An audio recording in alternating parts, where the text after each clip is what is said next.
A lot of cities were designed to separate people and to give certain people more access to opportunities. Shout out to redlining. I feel like city officials can do so much more to regulate housing.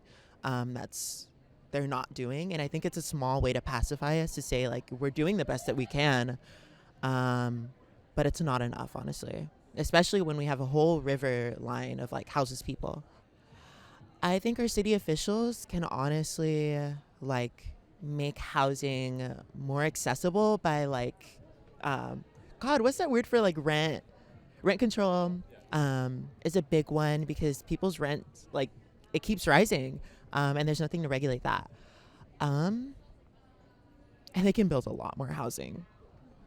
I also think like high rises are something we need to consider. Like it might be a value not to have high rises in the city, but honestly, just if like these buildings were a little bit taller, like we could have a lot more housing. I think the people are great. Like I love the people in Santa Cruz at UC Santa Cruz. I hate the administration. Oops, sorry, Cynthia. Um, the admin doesn't care for its students. I've seen so many students like without food, without resources, without housing, and our admin doesn't provide like transparency, which is like one of the most basic things. Um, like I need our admin to fight for us, like you know, like they should, and like honestly, all this like random money that we don't know like where it's going to, and all these like made up positions that don't serve us as students. That's how I feel about this school. Beautiful campus, though.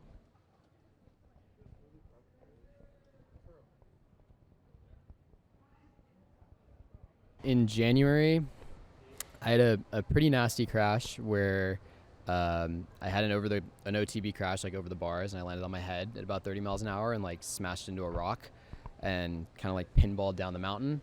So that was a tough one. Yeah, I got like a big hematoma on my leg and like obviously a concussion. So I'd take about a month off. When you're in the process of healing, I think there's a lot of frustration about just wanting to be on your bike and like being frustrated about not being able to move, just especially as someone who likes to be moving. And then once you get on the bike, I find there's usually a little bit of apprehension. I mean, so the lines we ride out here, there's really nothing like very beginner friendly. So you kind of find yourself pacing the ridge for your first downhill run, thinking like, what should I ride? Like, this feature is gonna trip me up. This is gonna trip me up. But once you just make a decision and you just drop in, usually all that goes away, and you're just focused on riding, and from there you're pretty good. And yeah, I was doing this lap, and I was behind my buddy, and I was following him, and like halfway down on this like incredibly technical trail, I was like, are my fingers in the right position? Like, is this how I normally hold my bike? And I was like, you should not be thinking about this like as you're about to lose 300 feet of elevation. And that was kind of one of the things on my thesis too, is like the connection between the rider and the bike. So as you kind of gain experience, you can think less about what you're doing with the bike and how you're doing it with the bike, and you can actually think about the trail instead of the bike.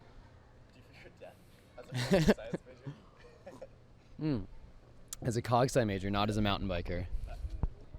I don't know. It's easy to say you don't fear death, right? But um, I think yeah, I think I fear missing out on life experiences. Like if I died, there's a lot that I'm looking forward to doing. Um, but I fear crippling injuries a lot more. I think like or debilitation more than death. I think that would be a lot worse. Like I think being alive and not being able to do what you want to do would be a lot worse than dying, personally. I don't know that they have superhuman intelligence, but I think that humans and animals of all kinds, we actually don't notice the connections that are there. They're really smart. They think they want to. They're curious about us. We're curious about them. You've probably had experiences in your life, with an animal, uh, whether it be a dog or a cat or a deer you run into, and how curious they are and how much they are fascinated with us. My life was more with animals than it was with people. Um, and I had a favorite horse that I had for actually 25 years.